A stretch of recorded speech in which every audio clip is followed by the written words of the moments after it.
Pessoal, sejam super bem-vindos aqui. Estamos começando mais um episódio do Open Box Podcast, o podcast que dá voz para as pessoas que estão construindo a nossa comunidade de Open Bank, que estão de fato trabalhando nesse ecossistema.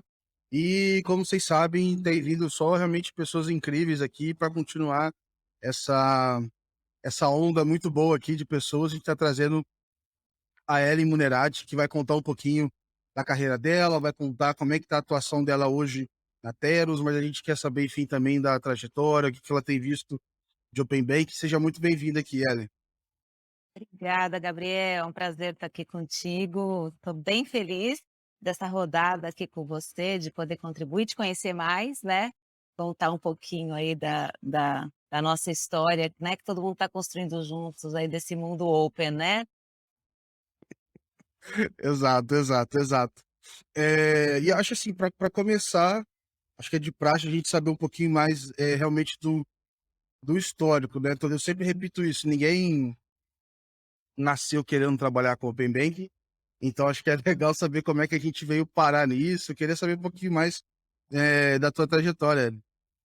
Ah, bacana. Não, vou te contar sim, e acho que assim, é legal ver, né, essa integração das pessoas que vieram não só de mercado financeiro como você ou como eu, mas de mercados diferentes, né, e que estão construindo esse mundo aberto, né, justamente com pessoas, eu acho que de naturezas distintas, né, que estão chegando nesse oceano novo de possibilidades para trabalhar. Eu gosto muito de ver isso acontecendo também, né, não só o lado de homem e mulher, que a gente já conversou um pouco sobre isso, né, da mulher dentro desse ambiente e tudo Uhum. mais, mas eu acho que mais do que isso, a diversidade de talentos, né, eu acho isso incrível, eu acho que o Open Finance vai demandar muito isso, né, o Open Banking vai demandar muito isso. Mas te contando um pouquinho de mim, e a gente trocou uma figurinha, né, embora algumas décadas aí antes de você, acho que a gente começou a nossa carreira muito parecida, né, eu fui trainee no Banco Itaú, e eu fico feliz de saber que ainda tem programas de trainee, que eu acho isso bacanérrimo, né.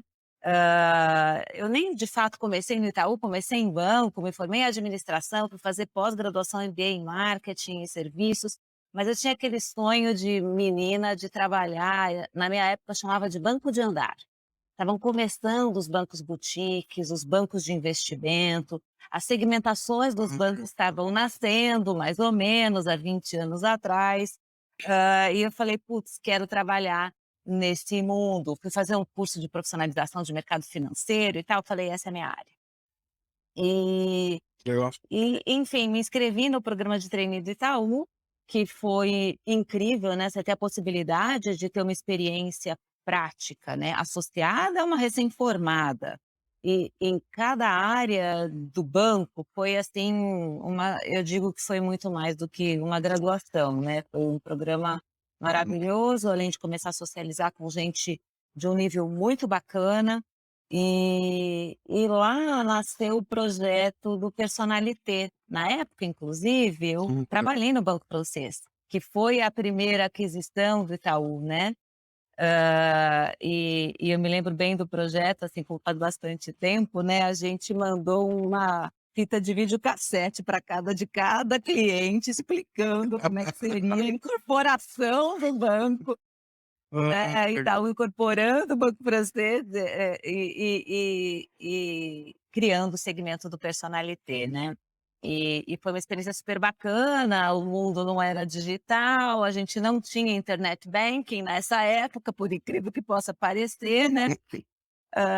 E ali eu já vivi nesse momento essa primeira grande transformação, que foi a transformação dos bancos, vamos chamar de agência, para essa migração do internet banking, né. E diria que, assim, eu sou meio apaixonada por esses momentos de mudança. A minha vida ela é bem assim, eu acho que sou uma pessoa, eu adoro uma pedrinha bruta para transformar em diamante, quando fica em diamante eu já falo: "Não, cadê a próxima pedra bruta?". É meio maluco, mas Bom, é assim que eu funciono, eu gosto de uma encrenca para resolver, sabe. E aí ali no legal. Itaú, eu me apaixonei por essa coisa de meios de pagamento. Quando eu passei pela área de cartões, pela Itaú Card, ainda as áreas eram muito separadas e tudo mais, me encantou o assunto. E era dono da Rede Eu Car, ia na comentar época era contigo Rede Car. É, hã.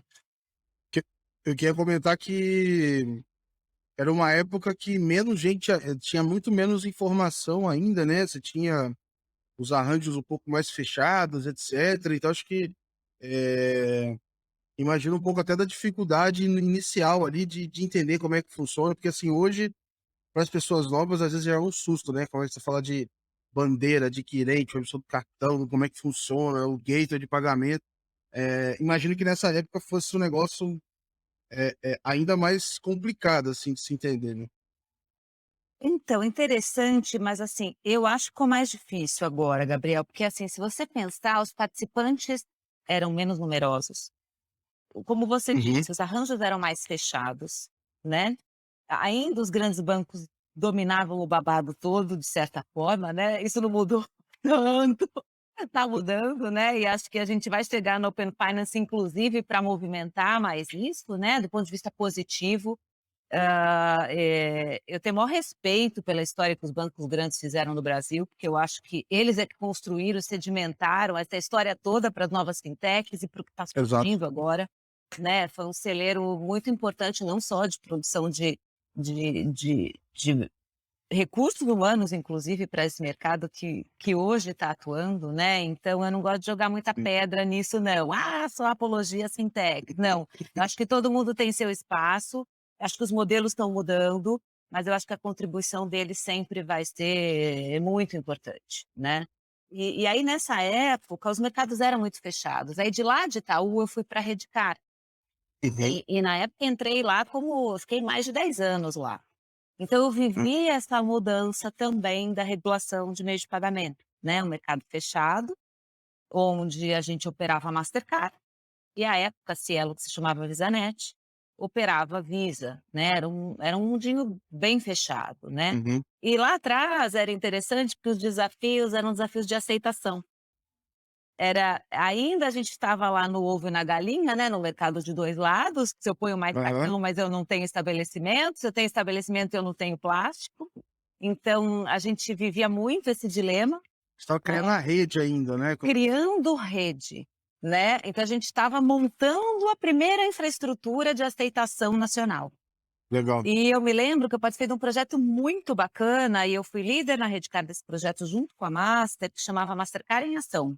O objetivo do projeto era pôr uma máquina em cada município brasileiro que tivesse energia elétrica. Que Olha que legal. importante esse parênteses. Caraca.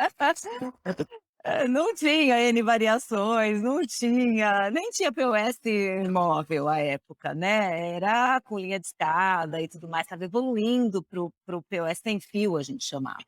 Então a gente alcançou esse goal de colocar uma máquina em cada município brasileiro para aceitação de Mastercard, e essa aceitação alavancou muito a questão de emissão, e ainda a Bandeira era a segunda, a Visa era líder no mercado, né, mas era um mercado, Gabriel, mais fácil, com menos concorrência, né, com uma necessidade de se reinventar menor, certamente. Os desafios à época, acho que esses continuam, estavam muito vinculados à segurança. Então a gente na época fez a mudança, a transformação de algo que você nem conhece, a gente chamava de mata-pulga, o cartão passava numa maquininha que você decalcava o cartão. Eu lembro de passar o cartão, de lado, e eu acho até que depois de um período, até quando eu cheguei a viajar, a minha impressão é de que era até mais comum na Europa, porque não sei, eu fiquei com a sensação de que lá as maquininhas eram até um pouco mais antigas versus a que eu olhava no Brasil depois de um tempo, assim, mas tinha essa A passada gente do chamava cartão, de né. mata-pulga, reco-reco, tinha 1000 nomes divertidos. E a verdade é que a fraude começou, né. Nossa. Então, aí eu acho que o Brasil deu um salto importante, na chipagem dos cartões. E você tem razão na tua percepção de usuário lá atrás. A gente pulou algumas fases. Você vê, o mercado americano pôs chip nos cartões na última década. A gente Uhum. chipou as bases de cartões há mais de 15 anos, Teve um né. período que a gente precisava rubricar, fazer alguma coisa na via, eu não eu fiquei com isso na memória de que em algum momento da vida eu tinha que fazer alguma coisa na via, a gente Claro, pode falar nem é tão longo, é que você é super jovem. Sim, a gente tinha que assinar o cartão. A assinatura caiu fora do cartão com a senha, com o chip, né. Uhum, Então uhum. essa foi a evolução, então é legal, assim, ter passado por Legal, legal. todos esses estágios, né. Aí de lá, da migração do Reco-Reco, a gente foi para a chipagem do na verdade teve uma fase intermediária de segurança importante que chamava-se confirmação positiva, alguns bancos adotaram a confirmação de dados na hora da compra. Hum, Então você fazia uma compra e digitava a sua data de aniversário, ou você digitava uma informação pessoal, e isso não teve uma jornada muito longa, né, em termos de usabilidade, banco de dados errado, foi um fuzuê nesse sentido. E aí a gente viveu a migração de cartão. Mas o que era interessante à época, e que eu digo que era mais difícil, porque a tecnologia avançou a gente anos-luz, tudo que você fazia na rede, Gabriel, era em loco, era tudo muito caro. Ou uhum. seja, você atualizar uma versão de um POS era local. Então você tinha que ir presencialmente. Nossa, Você imagina você treinar um estabelecimento comercial, os botequinhos aí do lado da sua casa, o restaurante, a lojinha, do cara que falava assim para ele: "Agora você não passa mais, você insere". O cara não insere. é meio inimaginável, assim, pra mim isso. Como é que você faz isso funcionar se não for numa força bruta, né, não tem muito caminho. Era força humana mesmo, né, então a gente tinha blitz, para tudo existia blitz. Caraca. Então, você rodava Brasil, você fazia rollout, os processos eram bem elaborados, né, nesse sentido. Então é uma história bacana, né, e assim, então, eu fiquei 10 anos na Redecard em específico, depois eu fui para a Alelo, continuei em meios de pagamento, mas assim, nessa evolução, a gente não Esse passou 2 anos né, iguais, assim, aham, aham. porque os desafios foram de uma maneira, assim, também muito rápidas e a execução ainda era um pouco mais lenta das coisas. Uhum. Depois eu até, enfim, a gente faz essa conexão aqui com o Open Banking, mas porque na minha visão de dentro do mercado, talvez esse seja o primeiro ciclo que eu estou conseguindo observar com o início e depois a gente vai ter o meio e fases, né. Como é que foi para você, talvez, nesse começo, assim, de carreira, de ver esses ciclos e alguns você já imaginava que seriam, que foram? Alguns talvez você estava mais otimista, mais pessimista, como é que foi, passar isso por dentro até se acostumar um pouco mais com essas mudanças que vêm acontecendo em ondas aí quase que sempre, né? Olha, Gabriel, assim, eu acho que há 20 anos atrás, mais ou menos, que eu tô falando, datando um pouco dessa experiência, 15 anos, primeiro, a gente não tinha esse tanto de informação que a gente tem hoje, Uhum, né? Na tua idade, a gente era muito focado no que estava acontecendo dentro da empresa, como você falou. A informação não era uma coisa que você tinha tanto acesso, né? E até para construir as suas próprias visões de futuro. A gente resolvia mais os problemas do cotidiano, o mercado de meios de pagamento tinha menos concorrência no Brasil, e as evoluções elas aconteciam, mas elas eram mais densas. uhum, Embora um projeto, por exemplo, de Open Banking, Open Finance, Open whatever aí, sejam projetos muito difíceis de executar do ponto de vista técnico, você pega os bancos, está sofrendo na implementação, mas um sofrimento do quê? De 1 ano? De 2? Um monte de gente qualificada, uhum. né, eu brinco, tem pessoa para cada botão que tem que apertar, né, nessa época não era assim. Hoje tem muita especialização, inclusive de mão de obra. A mão de obra era mais generalista, a estrutura de tecnologia era muito diferente, né. Então a visão que a gente tinha era muito interessante, mas ela era muito intrínseca do negócio. Ela era de expansão para aceitação e de roubar market share de outros meios de pagamento. não era uma visão de melhorar a jornada, de ganhar Uhum. celeridade, de incorporar meios de pagamento dentro de jornadas de serviços diferentes, não era isso. Ela ainda era mais da base, né. Ela era da estrutura de meios de pagamento, o que não quer dizer que era melhor ou pior, mas eram desafios distintos. Então a gente vivia muito o roubar o market share, quanto que a gente está roubando de dinheiro, quanto que a Uhum. gente está canibalizando outros meios de pagamento, tirando do boleto. Então, eu me lembro, em uma das minhas estadas na rede, que era muito legal, eu fui responsável pela área de novos mercados. Olha que legal que era novos mercados, a gente vendo o processo todo de uberização. Era aceitação, por exemplo, em mercados que a gente mapeou lá atrás, que não aceitavam cartão. Táxi, você imagina você não pagar táxi com cartão hoje? Aham, aham. Não É, tinha. eu acho A gente esse comemorava cada taxista que aceitava a nossa máquina. caraca, caraca. Era uma festa. Então, assim, taxista, a cadeia de distribuição, que hoje é uma cadeia de suprimentos e logística, não aceitava meio de pagamento cartão, por exemplo. Então, você tinha vários mercados, então os desafios estavam muito Ho vinculados a essa essência, hoje sabe? hoje, se você quiser, você compra um pano de prata do sinal paga no cartão, né. Total. Agora Pix, Doação, inclusive, etcétera, cartão, Pix, cartão, Pix, exato. não tem mais desculpa para não doar, assim, né. Exatamente. Então acho que esses eram os desafios, assim, e pra mim eu sou super entusiasmada, né, porque foram coisas legais que construíram a história de um setor, né, e de alguma forminha ali eu estava lá, né, contribuindo de alguma forma Legal, em alguma posição, né, e legal. e aí participei desse processo tudo de abertura de mercado, como você falou, É, deu vou te alta falar, regulação, é um eh, momento, vamos dizer assim, até uma precursor, proporção né, comparável, né, comparável. comparável, assim, né, então como é que foi talvez, frio na barriga na época, não sei como é que foi, se já era claro que ia chegar onde chegou, não sei se era tão, claro o impacto, assim, quando você estava vivendo de fato a história sendo feita ali, é diferente de você olhar hoje, né. Sim, sim. Eu digo que, assim, o desafio que as empresas hoje enfrentam da transformação digital, certamente a gente enfrentou da transformação de uma mentalidade toda de como liderar negócios, porque você tinha quase que uma exclusividade, que esse era o ponto, real, né, da situação, você tinha um oligopólio ali que imperava e de repente, você quebra isso. Não, e fazendo um Então parênteses super rápido aqui também, vale.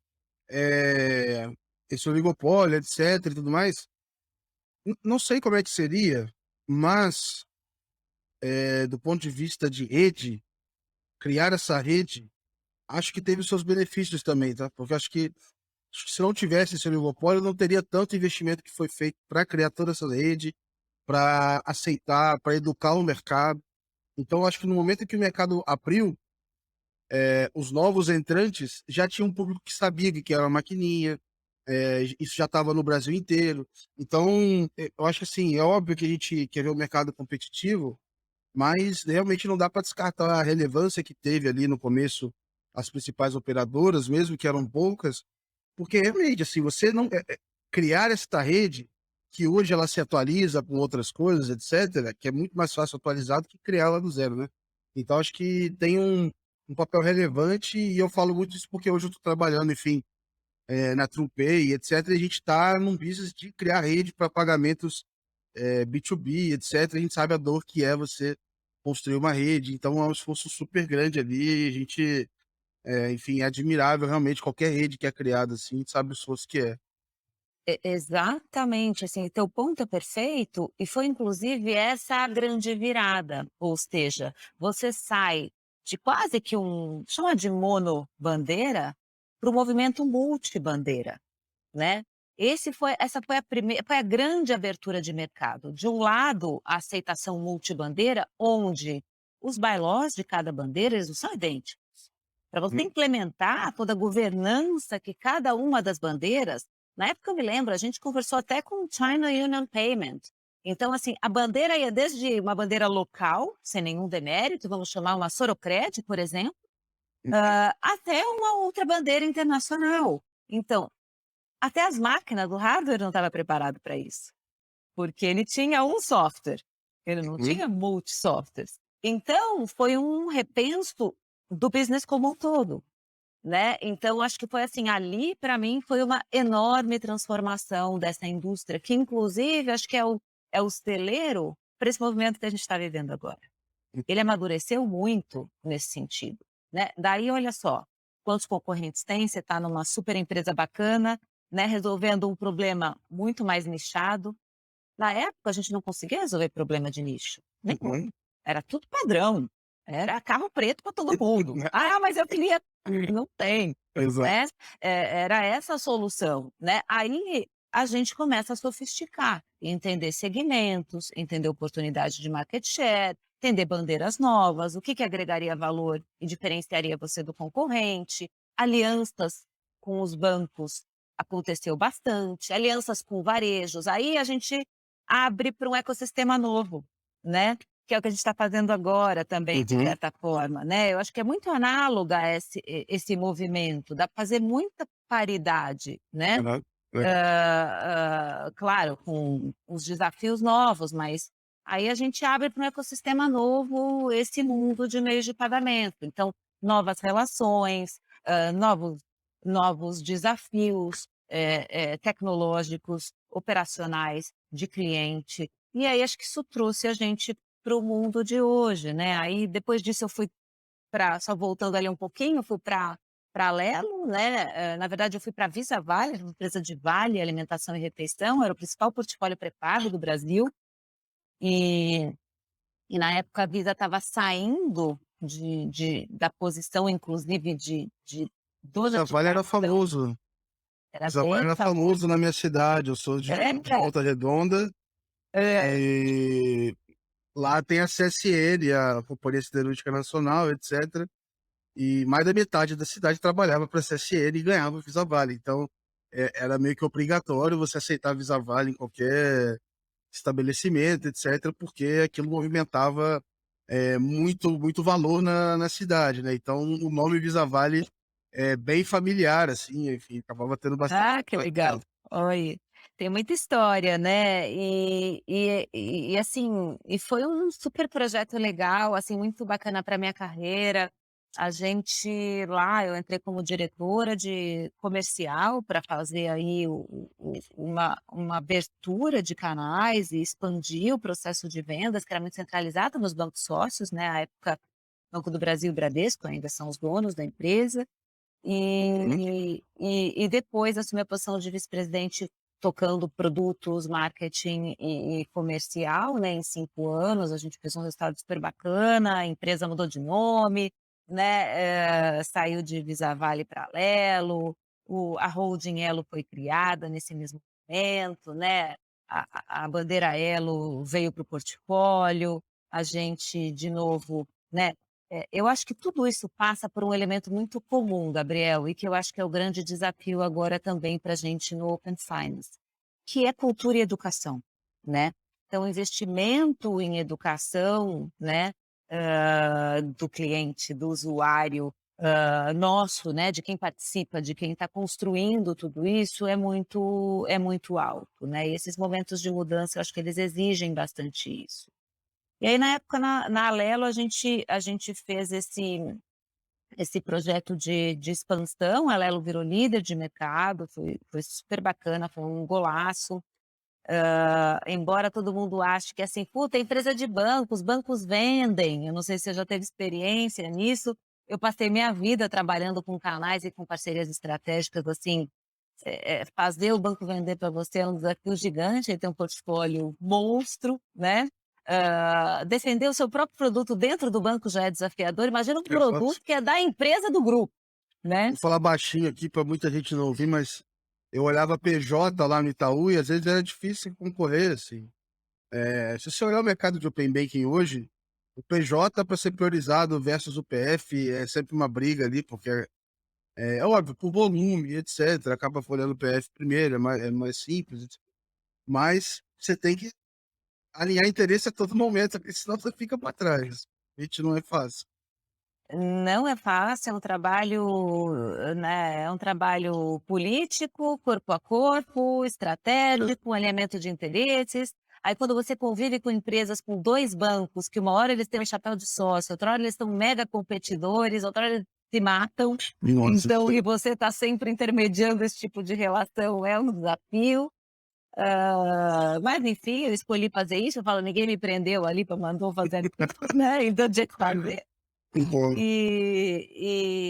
E aí na Alelo acho que foi super legal, porque foi um viés de cartão diferente, né, como é um projeto alicerçado também na regulação do PAT e do Programa de Alimentação do Trabalhador, a gente tinha um viés muito voltado, a gente criou um programa educacional de alimentação super bacana, então o cartão tinha um lado, o portfólio tinha um lado muito gostoso de lidar também, que era levar um pouco dessa educação, de melhorar socialmente a alimentação Uhum. do trabalhador, de gerar aceitação em lugares melhores. E foi um desafio, assim, muito gostoso de tocar, expandimos canais, temos canais Ah, próprios legal. e inclusive varejamos o produto, né, porque numa pesquisa que eu fiz lá, entre empresas, tinha dado assim: "Imagina, vale alimentação é coisa de empresa grande". E eu queria jogar esse produto no varejo, varejo mesmo, né, e a gente saiu na mídia com, assim, acima de um funcionário. E aí a gente criou uma estrada nova nesse Que legal. sentido com o produto, né, gerando eficiência para o pequeno também empresário, né, e para o microempresário, do pequeno ao grande. O nosso capoete sempre foi empresas grandes, corporativas, na época era o foco. E aí nesse projeto, eu já faço um pouco do link para Teros, porque foi aí que eu conheci o Juan, que é o fundador da Teros. Ah, legal. Fui cliente da Teros. Legal, legal, legal, legal. Saí do chapéu de cliente para o chapéu de sócia, e depois de anos, tá. E na Teros, à época, eu contratei um trabalho de inteligência de dados, isso já deve fazer mais de 10 anos, para a Alelo, mais, com certeza mais, para mapear no Brasil onde eu acessava as principais empresas pequenas para venda de cartão, o cartão da Alelo. E eles fizeram um puta trabalho super interessante, porque eu tinha que alocar a equipe de venda estrategicamente, o budget era finito, não Aham. dava para ser do Iapoca ao Chuí, e aí a gente alicerçou os novos canais de venda, dentro dessa estrutura geográfica mapeada pela inteligência que a Telos tinha gerado. Legal. E aí, fecha a cena, foi assim que eu conheci Juan, e foi assim que eu entrei nesse mundo do Open Banking hoje, né. Legal, legal. E na época, eu não sei em qual momento, assim, foi quando é que foi teu primeiro contato aí com a palavra Open Banking, ou se já era chamado Open Banking, como é que foi essa, eh, não sei se nesse momento o pessoal da Telo já estava atuando com isso, já estava vendo alguma oportunidade? Acho que é legal, enfim, entender esse primeiro contato e até entender um pouquinho mais também da própria história da Telos. Então, Gabriel, aí, assim, foi bem assim, eu vou dizer momento ali pandemia, 2019, eu tinha dado um break na minha carreira, eu saí do mundo corporativo, eu quis fazer um reset, ter um sabático, comprei um motorhome com meu marido, fui rodar Estados Unidos, fiz outros projetos super bacana, trabalhei com ele na empresa dele de software, vendeu a empresa, fizemos coisas diferentes, e no meio da pandemia, eu falei: "Puta", lendo coisas sempre, né, ambientada com assuntos de meio de pagamento, mercado financeiro, etcétera. Primeiro veio a onda do Pix, falei: "Puta, esse negócio vai mudar o jogo", né, Uhum. porque Pix, que assim, e tal, esse negócio de Pix, negócio interessante. Aí começo a ler sobre Open Bank. Comecei a ler, assim, como curiosa. Uhum. Na verdade, estava entendendo muito não o que que era, tá. Eu estava lá no meu sabático, quieta, mas estava como todo mundo com um pouco mais de tempo em casa, né. Justo, justo. Aí comecei a ler e falei: "Puta, esse negócio vem uma nova regulação importante, vai mudar o jogo". Aí lá vem a Ellen, que gosta de uma pedreira, e fala assim: "Puta, acho que eu podia trabalhar com esse negócio. Quem será que está fazendo esse open banking aí?". Legal. E aí comecei a mapear, comecei a conversar com os amigos, o Juan tinha ficado amigo, né, amigo de Legal. relacionamento de trabalho e tal. Eu falei: "Rô, o que você tá fazendo aí?" Ele falou: "Ah, vem aqui tomar um café". Aí É complicado. e não podia muito, né, mas ele falou: "Ah, vem aqui tomar um café, vem conhecer escritório novo". Aí eu fui. E aí ele me abriu, ele fez um open mind comigo. Boa, boa, boa. E eu fiquei bem seduzida pelo projeto, Gabriel. Que legal. E e aí entrei na Teros, que já era uma empresa de 15 anos, sólida num ambiente mais voltado para a parte de inteligência de dados. O é um cara super bacana, a equipe que está com ele, a Lídia, que também é sócia da empresa, já estão juntos há tempos, entregam projetos de alta complexidade de dados voltado para a grande empresa. Uhum, E ele falou: "Puta, tem tudo a ver esse negócio de open banking e eu quero fazer a transformação da nossa empresa para uma empresa mais consultiva de entrega de dados, para uma empresa de tecnologia, entregando uhum. dados a partir de governança de dados". Essa era a visão. Legal, E ele estava legal. super acertado e ele falou assim: "Putz, e esse padrão todo regulatório do ambiente financeiro, que é o que a gente acredita, inclusive lá, Gabriel, vai ser exportado para outros setores". Junta isso com os requisitos de LGPD, né, ninguém mais pode jogar dado de lá para cá, o Exato. consentimento do usuário passou a ser uma figura extremamente relevante, e a forma de você produzir produtos e serviços vai mudar. A gente não sabe exatamente como, mas vamos participar dessa onda. Foi assim. Legal. Muito legal. Eu fico repetindo aqui sempre que a gente está construindo uma internet aqui, né? O que que vai ser criado nessa internet, a gente ainda não tem muito claro, mas o que isso vai possibilitar muita coisa nova, a gente não tem dúvida, né, do que a gente está fazendo aqui, sabe? Então, super legal saber como é que você, chegou, assim, a ter contato com isso. Aí depois acho que, assim, eu queria dividir, acho que primeiro falar um pouco mais da Teros, assim, então entender um pouco mais, os produtos que vocês estão oferecendo, que tipo de, solução que vocês estão trazendo, para quem. Eu acho que muita gente que escuta a gente aqui no podcast ou até acaba acompanhando o newsletter, trabalha com Open Banking, mas não conhece o mercado, né, quem está atuando no mercado. Então eu mesmo, enquanto eu estava ainda no Itaú, eu só conhecia várias empresas, etcétera, porque eu estava lá pesquisando para entender mais no dia a dia ali. Às vezes o pessoal nem sabe o que está acontecendo, assim, então acho que é legal entender um pouquinho mais, assim, da dos produtos, que tipo de cliente, como é que tem funcionado, assim. Legal, não, bacana. Obrigada pelo espaço aí de fazer o pitch da Teros, né. Não, aqui o jabá é liberado. É liberado? Ah, maravilha. Não pode falar isso para o pessoal de venda, porque a gente não para de falar. É, que é dinheiro. Não, eu acho legal contar assim, e é bem o que você falou, né, porque eu acho que, assim, como a Teros, outras empresas estão surgindo nesse ambiente, né, Gabriel, e a gente vive um duplo desafio na Teros, como eu te falei, a gente viveu o primeiro desafio da transformação, muito mais do que a transformação digital, mas a mudança de uma empresa de consultoria para uma empresa de tecnologia, doeu pra cacete fazer Uhum, isso, porque você tem um mindset, você tem uma cultura, você entrega produtos e serviços de uma forma, mas aí você entende que seu cliente está indo para um mundo mais regulado e precisa compartilhar dados e criar essa camada de inteligência de dados dentro das jornadas e não fora dela, né?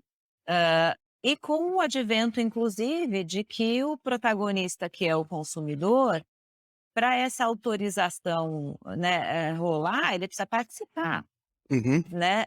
Então, a gente primeiro viveu na Teros essa dor de se transformar para uma empresa de tecnologia, e hoje a gente tem um posicionamento, assim, muito definido. A Teros atua entregando infraestrutura, governança e inteligência de dados, né. O nosso grande foco hoje, até por uma herança, um cacuete muito do próprio Juan, meu, de atender empresas mais corporativas. A gente tem no portfólio empresas que não só são financeiras, a gente tem bens de consumo, varejo, educação, saúde, um portfólio amplo, a gente tem um super orgulho, porque são empresas com nível de complexidade de solução enorme. Então a gente entra para resolver um problema, principalmente de eficiência financeira, né? Todo mundo quer ou vender mais, reduzir custo, ou faturar mais, ou melhorar a margem, e a gente entra, ou precificar melhor. Então, a gente entra resolvendo esse tipo de problema para empresas de N setores, e a gente entendeu que essas empresas precisam estruturar dado do ponto de vista tecnológico, precisam transacionar dados por API, precisam certificar suas APIs, precisam ter uma infraestrutura para esse trânsito de dados com o seu ecossistema, né? Porque ninguém não troca dado, as empresas trocam dado entre empresas do mesmo grupo, empresas parceiras, entre empresas e clientes. Então, os ecossistemas estão cada vez mais complexos, né? Uhum. E para viabilizar essa estrada, né? Eu brinco que asfaltar essa estrada é o que a gente está fazendo no Open Bank. Legal. Então, hoje a gente é bem feliz de dizer que a gente nasceu do dado, da inteligência, mas a gente voltou para a estruturação desse dado, que é como a gente traduz o Open Banking, o Open Finance, enfim, Open Insurance, a gente atua também, a gente já tem clientes de todos os tipos na Teros hoje, a gente cuida não só da parte de ter as APIs reguladas, de ter o portfólio de APIs, de ter todo o processo de certificação, mas a gente apoia o cliente no entendimento do negócio e de como ele vai construir as melhores jornadas e criar depois e monetizar essa estrutura regulatória que ele está colocando de pé, né? Então, hoje a gente tem esse perfil bem misto. A gente é uma empresa de tecnologia com um super viés de negócio. E a gente entrega projetos customizados, né, mas dentro de todos os módulos que a Teros já criou para colocar os clientes nesse Legal. ambiente. E como é que foi, assim, desenvolver, uma infraestrutura, uma parte técnica onde a gente tinha um ambiente que a parte técnica não era 100% clara, né? A gente não sabia o que tinha que fazer, a gente foi descobrindo em cima da hora, tinha que trabalhar com muitas, premissas, né, e rezar para não errar Sim, muito. Como é que foi esse desafio, assim? olha, Porque, assim, eu foi tenho esse é dúvida que um ótimo ponto. os próximos vão entrar super bem, né, então, assim, as pessoas que vão entrar a partir de agora, vão ter uma estrada mais pavimentada, mas foi nesse começo, o que que teve de conversa aí nesses primeiros Olha, foi anos aí? bem difícil, Gabriel. Eu acho que, assim, a decisão que a gente tomou na Teros foi realmente se antecipar a partir do modelo inglês, a partir do modelo de UK. Se a gente não tivesse se antecipado, a gente não estaria pronto para o momento. Então, foi uma decisão super acertada em meio copy and paste e Uhum. ajustando à medida que a regulação era mais explícita, né. Adicionalmente, como a gente não é do sistema financeiro, a gente ainda tinha algum delay para a regulação, né. A gente não era oficialmente participante dos grupos e etcétera. Então, Esse papel ele estava, ainda tem coisa indefinida, mas, já melhorou um pouco, né? sim, muito, absurdamente. E eu acho que também tinha um segundo desafio importantíssimo, que era os clientes também não sabiam o que eles queriam comprar. Então, na verdade, você vendia uma coisa que não era bem aquela coisa e que ia sofrer alterações ao longo do projeto todo e está sofrendo até hoje. Uhum. Mas hoje todo mundo já entendeu quais são, os módulos que precisam, como está montando a sua própria arquitetura de dados nesse sentido, né, como é que definiu estrategicamente, esse caminho dentro de cada um dos bancos e das fintechs e afins, e são modelos de arquitetura muito diferentes, porque um cara é nuvem, o outro não é, o cara quer dado dentro de casa, o outro não quer. Um cara terceirizou uma parte, o cara no meio do caminho falou: "Meu, não dá, preciso de ajuda". Então, não tem um projeto igual, Uhum. né. Imagino, nossa. Mas o que eu acho que foi bem legal, foi esse espírito colaborativo, do cliente com o fornecedor, entre os concorrentes. todo mundo trocava figurinha, Legal, entrava em legal. reunião e muitas vezes o cara falava assim: "Puta, olha, Ellen, eu não a gente está aqui tocando o projeto, já conversamos com vocês antes, mas a gente está com um nó aqui". Não Uhum. foi meu cliente, mas falou: "Puta, deixa como é que vocês estão interpretando?". Então eu acho que colaboração foi o nome do jogo. Legal, legal, legal.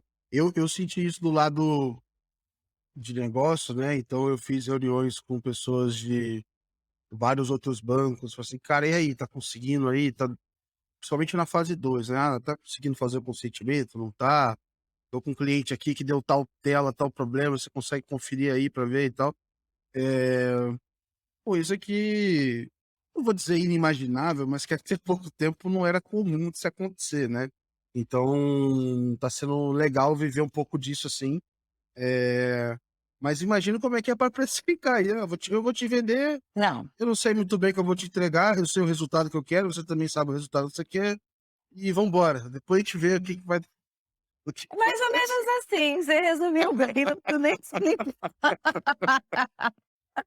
Pois é. Não preciso nem te explicar. E acho que a Hã. gente sofreu um pouco também, porque, assim, muitas empresas com uma essência, com uma raiz extremamente tecnológica, entraram num ambiente que não era só de tecnologia, ele era de tecnologia, de regulação e de negócio. Uhum. E isso também ajudou e atrapalhou. Porque, vendia-se algo mais simplista, porque cada um vendia o que achava que tinha dentro do portfólio. Então, pegar, sei lá, os gateways de APIs. "Ah, não, aqui eu tenho APIs de Open Banking". Mas não é só isso, né. Uhum. Então, eu acho que isso, de alguma forma, também dificultou um pouco a nossa atuação, e quando os clientes começaram a entender que isso era um projeto de 3 pilares, aí eu acho que a gente achou nosso lugar ao sol, Legal, né. legal, Isso foi o clique aí, eu acho que é o que legal. tem trazido êxito pra gente. Porque tem essa parte aqui, entrando agora, né, nos pilares ali, no último acho que tem essa utilização do dado ali, né, para gerar negócio, que eu acho que é um pouco da raiz ali da Teres, né. Então acho que o que eu tô vendo hoje é que, assim, legal pra caramba, assim, receber o extrato do cliente. Mas, cara, eu não sei usar o extrato do cliente, eu não tenho 10 cientistas de dados para parar, para olhar para isso, para ver o que que vai ser. Então, se você conseguir me entregar uma feature, vai me dizer ali mais ou menos o que que você acha que é a renda dele, o que que você vê de insight, como é que você facilita para que eu tome decisões internamente aqui na minha empresa, etcétera. Eu acho que faz toda a diferença, só que eu acho que o mercado tá chegando nessa fase agora, né, então eles passaram do primeiro chefão, colocaram os negócios de pé, estão chegando e falam: tem isso agora". Então não vai ser tão simples quanto a gente imaginava. Então eu acho que essa demanda por inteligência de dados, vai aumentar muito agora, se já não está aumentando, né. Então eu vendo de fora, conversando com outras pessoas, eu não estou participando ainda de, como cliente aqui, que as nossas demandas aqui no Tropei são bem diferentes, mas, eh, tô sentindo que esse negócio é o que vai entrar em pauta agora, porque o dado dentro de casa sozinho não gera valor, né. Você está completamente cheio da razão, é bem esse momento, né. Se a gente pensar, a gente nasceu o Open Bank esse ano, né, em termos de volume de transação, a gente bateu lá, a gente, digo, todos os bancos, Uhum. começou a volumetria começou a acontecer com 200 milhões de transações, mas elas ainda são transações que ainda não estão, vamos dizer assim, nem perto, vamos dizer, embrião de jornadas novas, de produtos e serviços novos. Uhum. Então, tem muito teste, né, tem muita oferta simples ainda, né. Eu ouvi de alguns bancos, eu achei isso bem incrível, é assim, eu acho que teve estágios muito claros. Primeiro é o seguinte, eu preciso resolver o regulatório, porque eu faço parte de um sistema e esse sistema Uhum. mudou a regra, eu preciso estar compliance. Então a primeira dor foi essa.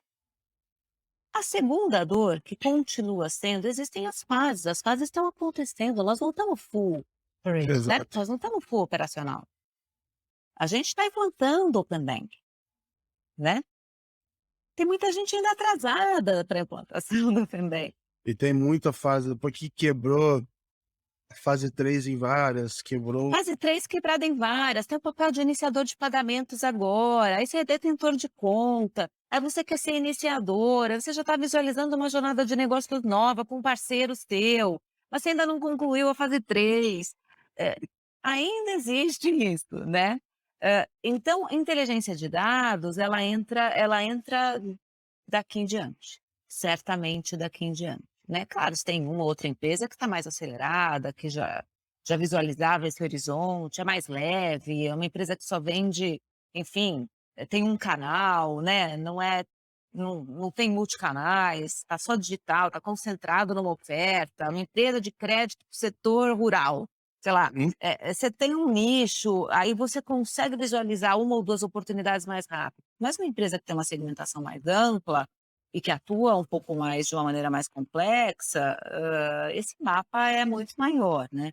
Então, inteligência de dados entra agora, a gente tem visto muito sim, acho que a primeira partida para o Open Banking, e Open Finance, né, mudou de nome, a gente ainda está no nome antigo, é crédito, né, eu acho que a gente vê claramente esse início de serviços e a inteligência, a demanda muito conectada a crédito, né, e que eu acho super bacana, porque também a gente movimenta a questão da inclusão, a questão de acesso a preços diferentes, né, não quer dizer necessariamente só a queda de preço, mas acessar a produtos de crédito distintos, a gente está ouvindo muito do buy now, pay later, né, a gente vai ouvir de modalidades novas que virão, né, e a maturidade está muito longe na minha visão, Gabriel. Se a gente olhar a UK, em 2018, acho que eles tinham aproximadamente, sei lá, 18 milhões de CPFs aí, CPFs, né, deles,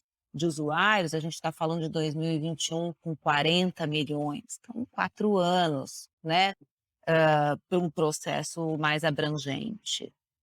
E eu acho também que a gente não pode mal comparar o Open Finance com o Pix, né, são Sim, coisas sim. É uma muito armadilha. diferentes. É. Então, e até do ponto de vista do impacto que vai causar, né, o Pix é um produto que você comunica com o consumidor, você dá para ele acesso, ele é super Exato, tranquilo, exato. né, o Open Tem Finance regras. é uma infraestrutura, né, ele nem vai Uhum. saber que ele está consumindo Open Finance, Exato, exato, né. exato. Então, é um mundão que a gente vai explorar e eu acho que a gente, que está dentro, né, eu, E você, inclusive o grupo de mulheres que você acabou conectando, né, ai, e que boa, foi por falar super nisso, legal conhecer, a gente tem muito trabalho pela frente. boa, boa. Eu queria te perguntar, Ellen, um pouco do teu papel, assim, dentro da Tevos, como é que é o teu dia a dia, o que que você olha lá dentro, enfim, acho que é legal, contar um pouco aqui pro pessoal também. Então hoje eu sou responsável ali, eu fiz a parte de startup junto com o Juan, né, a gente chama de meio que um spin-off dessa estrutura de Open Finance, e hoje eu estou concentrada na área de vendas e marketing. Hoje eu cuido dessas Legal. 2 verticais, a gente fez um processo todo de rebrand, transformação da marca, reconstrução de posicionamento, criação de cultura, a gente está numa batida forte de construir isso, que é também bem desafiador, mas é super bacana de ver esse progresso, né, e toda a parte de relacionamento, parcerias estratégicas e venda mesmo. A meta é minha. Boa. Boa, boa, boa, boa. Ai, tem que ser assim, né, não tem, Ah, é, é, eu particularmente sou movido nessa linha também, acho que sem a meta eu até vou, mas eu vou um pouquinho mais tranquilo, né, não tem tanta aquela enfim, acho que o número faz às vezes a gente, eh, é. tirar energia, achar soluções a gente nem imagina, né. Eu Nem até me queria fale. aproveitar o Hoje a gente gancho. pensa uma empresa de um investidor, né, de um dono que é um investidor ainda único, a gente deve a mercado um pouquinho mais adiante, a gente está solidificando, né, tanto do ponto de vista de produto quanto de estratégia comercial. Então hoje a gente já tem um portfólio de clientes bacana Legal, legal. E o desafio de todo mundo, acho que a gente duplicou um pouco o desafio, né, porque a gente se transformou em tecnologia e entrou num mundo que ninguém tinha entrado, né. Uhum. Mas esse é meu papel. Mas como eu falei, pedra e diamante. Justo, Tá na justo. minha pedreira. Justo, justo. Eu queria aproveitar para o gancho aqui, eh, até da gente depois comentar lá do grupo e tal, de mulheres, mas eh, entender um pouco, assim, para você até deixar o espaço aqui para você dividir com quem mais está ouvindo, como é que foi um pouco da tua trajetória essa visão, assim, sendo mulher no mercado financeiro, assumindo posições de liderança, enfim, super cedo desde grandes empresas, agora começando outros negócios, etcétera. Acho que é legal, assim, eu já tenho lido alguns feedbacks de pessoas que estão ouvindo o podcast, estão comentando, estão curtindo, então acho que é legal dividir isso também, e se uma pessoa ouvir e for legal para ela, a gente sabe que já valeu pra caramba aqui, então acho que é legal ouvir um pouquinho mais desse lado também, né. Olha, Gabriel, assim, eu vou te dizer, quando eu era mais jovem e quando eu resolvi ali me decidir profissionalmente mais nesse ambiente financeiro, eu não pensei muito nisso. A gente é meio ignorante lá atrás, a gente está super motivado com a carreira e quer entrar e quer fazer. Acho que a gente tem um puta benefício nesse aspecto, porque você fala, meu, né, o mundo fica pequeno para você. Você fala: "Eu quero entrar, eu quero ser, eu quero acontecer", e a motivação é você estuda, você vai cumprindo seus gaps e você vai navegando nesse ambiente, né. Determinada posição que você alcança, eu acho que você começa a enfrentar algumas dificuldades. Sim, eu sempre fui a única mulher, Hum, de todas, assim, a única mulher, assim, diria, no board da Alelo, por exemplo, né, aí você vai para uma reunião de conselho, que o board é todo de banco, é todo uhum, masculino e você é a única mulher. Eh, uma situação que eu acho que a gente está mudando esse jogo, né, e a gente não está mudando, assim, eu não levanto muito essa bandeira super feminista, mas eu acho que, assim, tem uma história toda para contar porque que ainda as coisas estão dessa forma, mas acho que a gente está conquistando espaço pelo mérito. Pelo uhum, equilíbrio que sim a diversidade traz, que não é só de homem e mulher, né, ela é de um todo, ela é de classe social, ela é de cultura, ela é de religião, ela é de mindset como um todo, né. Eu enfrentava esses desafios sim, em alguns momentos eu sentia essa pressão por ser mulher, ou ao talvez esse descaso por ser mulher, mas não deixa isso me abalar não. Eu acho que o segredo é meio você fazer vista grossa. Eu não confrontava muito essa situação. E a minha carreira foi acontecendo. Eu uhum, fui trabalhando, eu fui conquistando, eu fui. E as coisas foram acontecendo. Então, eu acho que também, quando você dá muita voz por um tema polêmico, ele fica talvez maior do que ele precisasse ser naquele momento. Eu uhum, adoro trabalhar com mulheres, como eu adoro trabalhar com homens. A Teros, a gente tem uma situação super diferente. Hoje os reportes todos ali de diretoria são mulheres, legal, inédito isso, minha empresa de 50 funcionários, 5 diretorias são de mulheres. que legal. Então, eu acho que assim, se eu pudesse dar um conselho, eu por muito tempo fiz um projeto, agora eu parei, até porque eu estou numa mudança aqui de país inclusive, mas eu fiz um programa, eu era mentora de um programa voluntário para mulheres, e eu acho que o desafio ele é grande, mas ele é grande não só pelo preconceito, mas pela multiplicidade de papéis que a gente enfrenta, né. Ele é da gente com a gente mesmo, porque a gente é mãe, porque a gente é esposa, porque a gente é filha, porque a gente é profissional de um jeito diferente, talvez, que o homem se posicione. Então, eu acho que a gente se entendendo bem já é um pedaço de um caminho meio andado, né. A gente olhando as barreiras que a gente pode mover é outro, melhor ainda. A gente se entendendo como profissional e entendendo as nossas fortalezas é outra maravilha do mundo. Então, eu acho que depende muito de cada um, assim, se eu pudesse dar um conselho é assim: "Gente, parte para trabalhar". assim, e vamos embora buscar o que é nosso, Nossa, né. justo, né. Não fica muito cismado nesse assunto não, porque também consome muita energia, né, e Eu acho polemizar demais. eu queria comentar que eu acho legal, assim, que, tem aumentado também a representatividade, né. Então, enfim, quando a mulher acaba vendo outras lideranças, vendo outras pessoas ali, etcétera, ela começa, talvez, a ter ambições que, de repente, ela não tinha aquela ambição toda tempos atrás. Acho que ela começa a se ver em outras posições, acho que isso é super, eh, relevante, né. E aí eu ia comentar Sim. rapidinho da questão do grupo, né, então toda hora a gente comenta aqui porque foi super, enfim, dividi muito aqui em casa falando sobre isso, que, às vezes pode parecer um negócio pequeno, mas para mim foi super legal que foi aquela lista lá sobre mulheres para acompanhar no Open Bank, etcétera, que inclusive eu queria fazer aquilo numa versão mais aprofundada, um e-book ali, contando um pouco mais das pessoas e tal. Mas enfim, foi um post despretensioso ali no Dia da Mulher, e que deu uma repercussão super legal, e para mim o mais bacana foi que de fato o pessoal foi se juntar, então juntaram as mulheres, foram fizeram encontro, então achei super legal ali o impacto que teve, assim, fiquei bem feliz em saber, assim, sabe. Sim, você foi o patrocinador disso, né.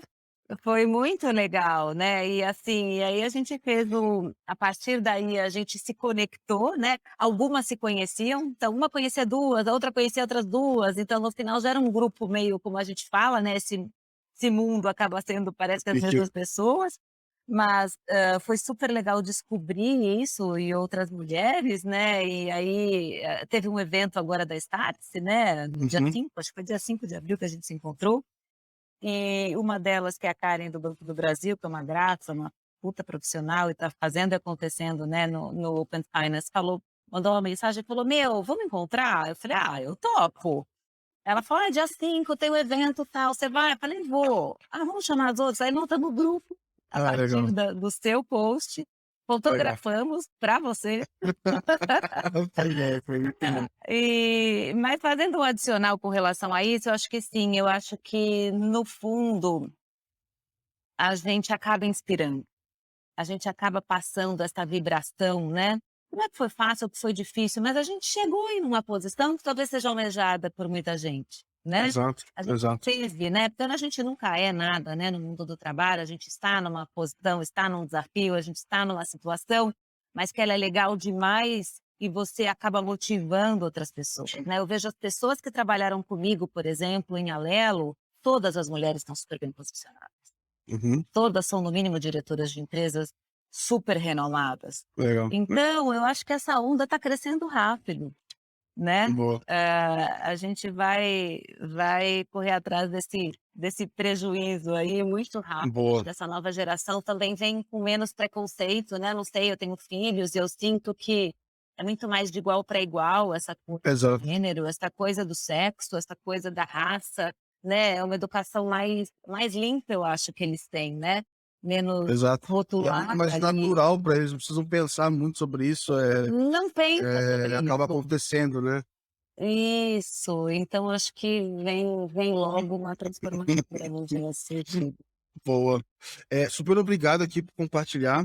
Eu sei que a gente tá indo aqui pro final, mas eu não queria, te liberar aqui sem você fazer uma previsão, assim. Então obrigado com o pessoal aqui no final de tentar fazer uma previsão sobre o Open Banking. Pode fazer uma mais conservadora, mas eu quero pelo menos uma fora da caixa aqui, pra gente falar assim: "Ó, pra daqui uns 10 anos, 5 anos, a gente olhar de novo esse vídeo e falar: 'Nossa, olha as coisas que a gente estava pensando aqui na época'". Então acho que agora é a hora do chute mesmo, assim, o que que você imagina Hora que vai do acontecer? chute. Pode ser visão Brasil, pode ser, assim, eu já falei de um open data, tipo, global, né, entre países, já falaram de, enfim, de você rodar tua vida financeira sem precisar mais fazer nada, o negócio faz sozinho, então cada hora sai uma especulação diferente aqui. Olha, assim, eu sou bem otimista para esse open data entre países, Gabriel. Eu acho que isso muda por completo como a gente consome serviços financeiros e acho que o homem está mais nômade, né. Uhum. inclusive. Então, por exemplo, eu estou me mudando para os Estados Unidos e vou trabalhar de lá. Quer dizer, Legal, essa legal. realidade que foi muito acelerada, até por uma situação super crítica, eu acho que ela traz, inclusive, novos insights, não só para pagamento, para gestão financeira. Eu acho que essa essa internacionalização, essa inter-relação entre países de serviços financeiros, eu apostaria muito, porque a gente vê o open banking acontecendo em muitos lugares, né, a gente ouviu agora a Arábia Saudita, por exemplo, Uhum. já começando a sua regulação, quer dizer, o mundo está se organizando muito nesta linha, e a primeira ideia vai surgir de um país com o outro. Eu não tenho muita dúvida, né. Essa integração, eu acho que vem também muito forte com as CryptoCoins, né, a gente vai ver essa fusão acontecer, de alguma forma, então apostaria muito que essas coisas, né, dados e moedas vão vão fazer a nova diferença nesse sentido, e que eu acho que a gente não vai falar mais para frente tanto de população desbancarizada, né. Acho que não vai ter mais esse termo banco. Acho que as pessoas Uhum. vão poder mais consumir serviços financeiros, de uma forma mais transparente, né, porque a gente brinca, ninguém acorda e fala assim: "Hoje vou consumir um seguro, hoje vou consumir um crédito, não, hoje eu tenho a necessidade de comprar uma casa, um carro, uma moto, né, um eletroeletrônico, e para isso eu preciso de um crédito". Então acho que essa Exato. lógica do consumo de serviços financeiros, de novo voltando lá para o meu filho aqui que vai ingressar agora na faculdade, eu acho que já vai mudar. Uhum. Não vai ter banco. Ele vai ter os serviços financeiros dele consumidos de uma outra forma. Então eu apostaria muito no serviço, na grande mudança desse serviço infiltrado, né, Hum. o banco invisível que a gente fala muito, né, que ele não é aquele peso do banco com tudo ali, e apostaria muito nessa relação entre serviços financeiros, entre sem fronteira aí. Eu acho Boa, que vem por aí. boa, boa. Tá registrado. Então Eu vou vamos ver daqui uns 5 anos, eu vou fazer, eu 10 vou anos. recapitular isso, agora se o YouTube não deletar, isso vai ficar guardado aqui por muitos anos. Então vamos recuperar isso aqui e vai ser interessante. Super obrigado. Queria te agradecer pelo tempo aqui, Ellen. Eu sempre falo pro pessoal, cara, isso aqui o pessoal faz no tempo livre, faz à noite, faz em outro horário, então, eu sei que é um tempo que, enfim, podia estar com a família, podia estar fazendo outra coisa, então agradeço de coração aqui a disponibilidade, super obrigado mesmo por participar, Ellen. Eu que te agradeço, foi um prazer te conhecer mais também e poder contar um pouquinho, né, da minha história e falar do assunto que a gente mais fala todo dia, toda hora, né. Obrigada, te agradeço. Foi um prazer, Gabriel. Boa. Pessoal, vocês que ouviram até agora, super obrigado. Continua acompanhando aqui o Open Box, que em breve a gente solta mais um episódio. Grande abraço.